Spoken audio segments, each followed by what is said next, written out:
الحمد لله رب العالمين الرحمن الرحيم مالك يوم الدين إياك نعبد وإياك نستعين اهدنا الصراط المستقيم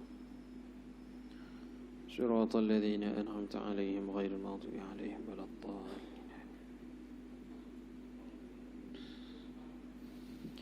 الحمد لله الذي أرسل رسوله بالهدى والدين الحق ليظهره على الدين كله ولو كره الكافرون. أشهد أن لا إله إلا الله وحده لا شريك له وأشهد أن محمدا عبده ورسوله. اللهم صل وسلم وبارك على سيدنا محمد وعلى آله وصحبه واستنى بسنته إلى يوم الدين. أما بعد، وقد قال الله سبحانه وتعالى في كتابه العزيز بعد أعوذ بالله من الشيطان الرجيم وما أرسلناك إلا رحمة للعالمين. صدق الله العظيم. Alhamdulillah, kita panjatkan syukur pada Allah Subhanahu wa taala kerana dengan limpah kurnianya Allah Subhanahu wa taala masih beri kesempatan kepada kita untuk kita sama-sama berada dalam majlis ilmu. Mudah-mudahan Allah Subhanahu wa taala berkati pertemuan kita insya-Allah.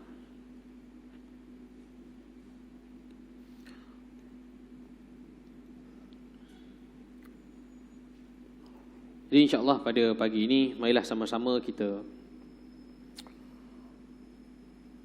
menghayati sebuah makalah ataupun satu risalah yang ditulis oleh para ulama berhubung tentang khususiat, keistimewaan Ramadan Al-Mubarak yang boleh diambil atau boleh diteladani oleh kita supaya Ramadan yang semakin hari semakin dekat untuk meninggalkan kita tidaklah kita persiakan begitu saja, tetapi kita mendapat satu perkara yang sangat besar nilainya kepada kita sendiri, sehingga kan kita tidak tergolong di kalangan yang disabdakan Nabi sallallahu alaihi wasallam, man adraka Ramadan falam yughfar lahu fa ab'adahu Allah. Siapa yang mendapat, siapa yang memperolehi padanya Ramadan, ini bulan Ramadan, tetapi Allah Ta'ala tidak mengampuni dosanya, sedangkan Ramadan ini bulan keampunan. Setiap detik-detik waktunya itu sangat penting. Tapi Allah tidak ampun dosa seseorang itu, bahkan Allah menjauhkannya daripada rahmat Allah SWT. Wal'iyazbillah, mudah-mudahan kita tidak tergolong di kalangan mereka-mereka yang dicelakakan oleh Nabi sallallahu alaihi wasallam. Nabi memperakui akan kecelakaan mereka itu di kalangan satu kelompok, yakni orang yang berpuasa. Dua lagi golongan yang turut dicelakakan oleh malaikat Jibril dan diperakui oleh Nabi sallallahu alaihi wasallam, iaitu golongan yang tidak berbakti kepada kedua ibu bapa.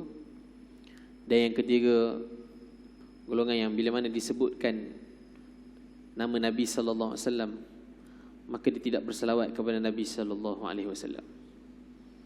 Maka itu antara perkara yang harus kita ambil berat. Maka di situ kita tengok dan kita nak melihat apakah keistimewaan yang penting yang perlu kita gapai. Kalau tidak, dia akan berlalu macam itu saja. Satu, apa yang disebut di dalam kitab Al-Asrar As-Siyam fi Al-Quranil Karim karya Al-Ustaz Abdul Mu'is Al-Khattab. Asrarus Siyam fil Quranil Karim, rahsia-rahsia puasa yang terdapat di dalam Al-Quran. Okay. Dalam kitab ini dia menegaskan bahawa Ramadan ini adalah bulan kekuatan umat Islam. Kekuatan umat Islam sebagai wasilah jambatan yang boleh menuju kepada kemenangan dan serta penaklukan Ya. So Ramadan adalah satu jambatan yang disediakan Allah Subhanahu wa taala. Maka sebab itu apa kata Syekh Abdul Mu'izz Al-Khattab, falaisa ramadana syahrun takasal wala tablat wala tabdidu taqah wa innama huwa syahrul munjizat wal futuhat walidha waqa'at fihi ashrafal ma'arik yawma na'rifu dhalika nusawwidud dunya. Apa kata penulis? Falaisa ramadana syahrun takasul ataupun takasalun. Ramadan ni bukan bulan kemalasan ataupun bulan yang menyebabkan kekurangan tenaga barangkali, walaupun memang hakikatnya kekurangan tenaga, tapi bukan semata-mata.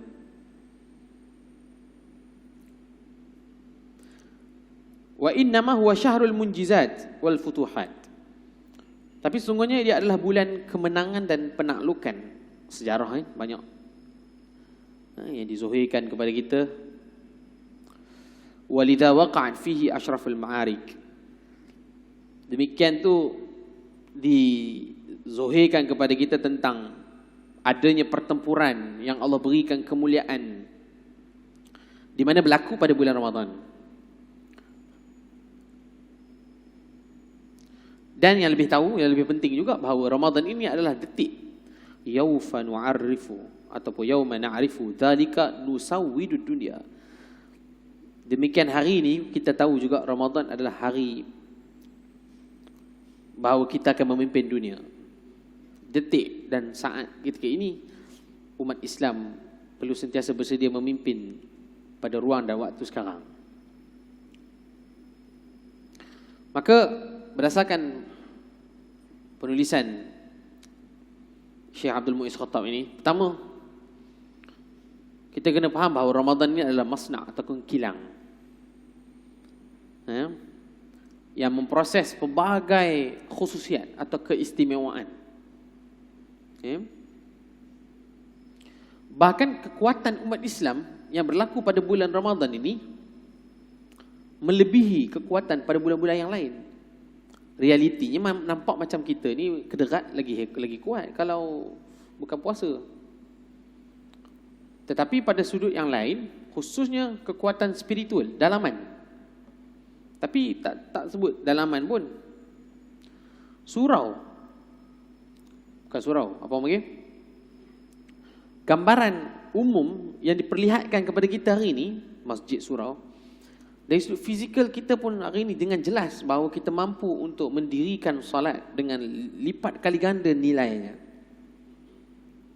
8, 20. Itu antara lain kelebihan dan kekuatan fizikal yang kadang-kadang tak mampu buat benda lain, walaupun masa tu kenyang, walaupun masa tu lapar pun. Lapar lagi tinggal. Sedang kita hari ni makan tengah hari pukul 1 contoh, kenyang sangat, lohor pukul 4. Makan kenduri macam tu. Tapi tidak pada Ramadan. Kenyang ke lapar ke, kita akan terus dengan kekuatan yang ada pada kita. Maka sebab apa kita dapat spirit itu? Mana datangnya kekuatan itu? Kerana itu ini disebut sebagai keajaiban, keistimewaan Ramadan. Okey. Adapun sejarah banyak membuktikan pelbagai anugerah penaklukan kemenangan Islam sudah dizuhirkan pada bulan Ramadan. Kalau ikut penat kita ni, maka sejarah lampau pun membuktikan tentang kelemahan kita lah. Tidak. Tapi yang dipertontonkan kepada kita melalui sejarah yang berlaku pada bulan Ramadan, sejarah kemenangan perang Badar Kubra, sejarah perang Mu'tah, sejarah Fathul Makkah, sejarah Tabuk ataupun Qadisiyah, peperangan Ain Jalut. Apa lagi? Kalau nak disebut satu-satu, pelbagai lagi penaklukan kehebatan umat Islam ditonjolkan pada bulan Ramadan Al-Mubarak. Maka sebab itu amat malang hari ini kita, walaupun sudah sampai ke fasa-fasa akhir ini, kita masih merasakan diri kita ni penat, kita masih kan merasakan diri kita hari ni sudah dah habis gas dah. Sedangkan mana roh kekuatan Islam, roh kemenangan Islam, roh penaklukan Islam yang ditanam ataupun cuba ditunjukkan oleh para salafun soleh terdahulu. Ya. Maka sebab itu dalam Ramadan ini juga, hari ini kita berusaha keras juga Allah berikan bentuk futuhat. Apa maksud futuhat? Allah berikan kepada kita untuk melihat dan menampakkan sesuatu kepentingan futuhat. Yang apa patutnya kita buat dalam lingkungan kita pada hari ini. Melalui sejarah-sejarah lampau terdahulu, akhirnya hari ini kita berusaha mendisiplinkan diri untuk cuba menzuhirkan segala kemenangan-kemenangan yang boleh pada diri kita. Contoh nombor 1, kemenangan mengawal hawa nafsu. Kalau sekarang sampai saat ni kita masih tak mampu nak kawal, maka tak perlu kita nak bicara panjang lah isu-isu kekuatan musuh dan datang daripada sudut ketenteraan, ketumbukan persenjataan. Tak boleh cerita lah pasal nafsu pun kita kurang. Bukan sebut tuan-tuan, saya sendiri pun gitu. Sebab apa? Ini Allah Ta'ala dah bagi ruang untuk kita berusaha. Ya betul, kita melembutkan dan menjinakkan nafsu saat inilah Ramadan.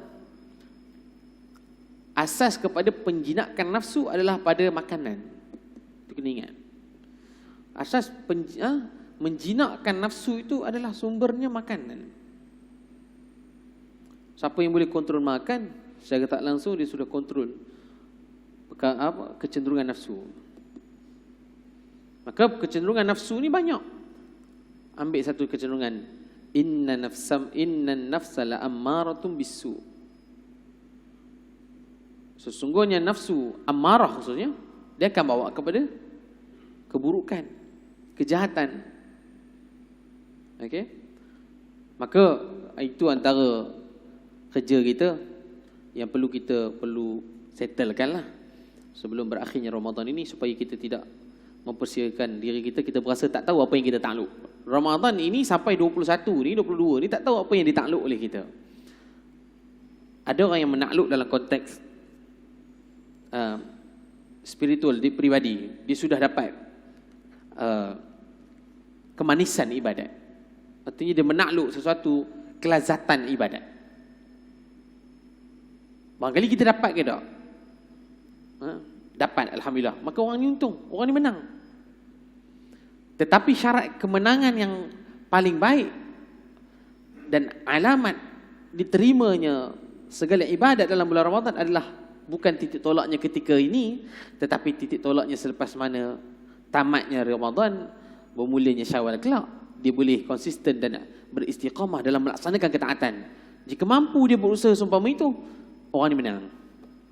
Orang ni sudah dapat yang dipanggil sebagai bendera, panji yang diangkat pada Ramadan atas signifikan peristiwa-peristiwa penting yang menangnya pada bulan Ramadan tu. Jadi ini antara perkara yang sangat memberi kesan kepada kita. Kalau sehingga saat ini kita masih pun tidak berusaha keras untuk mempergandakan hujung-hujung Ramadan ini dengan qiyamnya, berusaha mencari Lailatul Qadar. Bila sebut tentang Lailatul Qadar, orang kita ni minat mencari. Saya pun minat mencari, tuan-tuan minat mencari. Saya petik juga suatu petikan makalah atau risalah yang disebut oleh siapa nama? Syekh Isa bin Abdullah Al-Mani' Al-Humairi. Dalam kitab dia As-Siyam ala Daw'il Kitab was Sunnah. Beliau menyatakan, siapa yang dapat temu Ramadan ni? Siapa yang dapat temu Lailatul Qadar? Okay. Dia bicarakan siapa yang antara gerangan yang boleh mendapatkan Lailatul Qadar. Dalam tulisan ini, Syekh Isa bin Abdullah Al-Mani' Al-Humairi, beliau menyatakan Lailatul Qadar ni boleh dilihat oleh orang yang Allah beri anugerah kepada dia. Oh, rupanya betul, umumnya semua boleh dapat. tetapi di situ ada reward, orang yang Allah beri anugerah. Dia merasakan kepentingan ibadat itu dan akhirnya Allah memberikan penganugerahan kepada dia. Maka dalam kitab Siyam ala Dawil Kitab wal Sunnah ini, beliau sebut, beliau menukilkan satu perkataan oleh Al-Imam An-Nawawi, wa'alam anna lailatal qadri mawjudatun fa innaha tarra wa yatahaqqaquha man syaa Allah Ta'ala min bani Adam kulli sanah fi Ramadan. Apa katanya? Kata Imam Nawawi rahimahullah, wa'lam, ketahui oleh kamu semua, anna lailatul qadar, bahawa lailatul qadar ni ada antara kita, okey, maujudatun, ada antara kita, fa innaha tara, sesungguhnya dia dapat lihat dan dia boleh kenal pasti. Itu yang tak tahu tu. Setiap kita ni ada rasa, setiap kita ni ada dia punya kelebihan tu Allah akan bagi. Okey. Wa an fa innaha tara yatahaqqaquha man syaa Allah Ta'ala min bani Adam. Maka sungguh dapat dilihat dan dikenal pasti oleh siapa? Siapa-siapalah gerangan yang dikehendaki oleh Allah Subhanahu Wa Ta'ala di kalangan Bani Adam fi kulli sanatin fi Ramadan. Pada setiap tahun bulan Ramadan dia akan rasa dan dapat merasai, oh hari ni gamak. Cuma rumus tu dah ada lah, rumus. Para ulama hari ini datang melalui panduan hadis Nabi SAW dan kitab-kitab fiqh, dia datangkan rumus. Ada ulama mendatangkan rumus macam mana? Dalam 30 hari itu, maka kita kenal pastinya dengan ganjil. Itu rumus nombor 1. Rumus nombor 1. So daripada ganjil tu, daripada 30 tinggal 15. So kat situ udah jimat. Tumpu ganjil saja. Okey, itu satu rumus. Rumus kedua, ya, dia ambil kira bila hari mulanya puasa. Contoh kita baru ni ingat mula puasa bulan hari apa? Selasa. Ringkaslah ya. Dia boleh kira. Kalau hari Selasa jatuh Lailatul Qadar 25. Malam 25. Kalau Isnin malam 21. Malam 24. Begitulah berikutnya. So itu antara rumus. Ada rumus yang berkehendak oleh Nabi SAW sentiasa memperhidupkan 10 malam terakhir. Bayangkan tadi daripada ganjil 15 tu, maka fokus kepada ganjil yang terakhir, 10 terakhir. 21, 23, 25, 27, 29. Sudah tinggal 4-5 hari je. Maka itu rumus-rumus yang disediakan oleh para ulama. Dengan alasan para ulama bincang kenapa Allah tak takyinkan tertentunya hari Lailatul Qadar ni. Kenapa dibiarkan kita untuk berteka-teki mencari? Maka apa kata ulama? Di sini syariat yang datang khususnya dalam mengambil kesempatan ini, nak ambil kesempatan ini, maka Allah kehendaki kita ni sentiasa perlu berusaha gigi. Usaha tu kena gigi, baru boleh dapat yang dikatakan reward tadi. Nak boleh anugerah yang Allah bagi kepada setiap orang ni, setiap orang dia akan rasa mengikut rumus, mengikut apa-apa yang ada tanda-tanda tu. Kita dah didengarkan oleh para ahli ulama kita, asatizah kita, macam-macam pattern alamat Lailatul Qadar. Cuma yang sedar, yang merasai detiknya itu kita sendiri, yang Allah sebut dengan anugerah Allah beri pada kita. Anugerah. Maka mudah-mudahan kita antara insan-insan terpilih oleh Allah merasai detik itu. Dan dia tak boleh rasa, oh hari ni sekian kan. Kalau orang tu rasa, dia tak boleh jadi orang sebelah tu rasa. Contoh antaranya kita tengok antara banyak-banyak alamat tu. Pada keesokan paginya itu, matahari yang terbit itu agak kusam. Matahari yang terbit itu kusam. Dia tak memancar panas. Tak memancar panas. Itu salah satu tanda. Ada yang rasa detik tu sebab dia rasa mendung hujan. Ada yang dia rasa berat hati, memang jadi. Ada sebahagian yang kata, hari nak hujan. Ada yang rasa macam-macam lah. fenomena alam, maka setiap orang yang membaca peristiwa itu berbeza. Maka itu yang dikatakan siapa yang memperolehi detik perasaan mengatakan itu Lailatul Qadar, inilah Allah bagi dia anugerah. Itulah dapat anugerah. Okey? Itu dia. Maka tak ada yang mustahil Allah Ta'ala nak pilih hamba dan memperlihatkan. Tak ada mustahil. Semua terbuka. Semua boleh jadi calon penerima anugerah tu. Okay?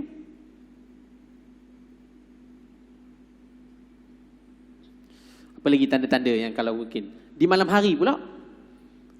Lailatul Qadar tu, dia tidak berlaku panas dan tidak berlaku sejuk. Tak terlampau panas, tak terlampau sejuk. Dia sedang aja.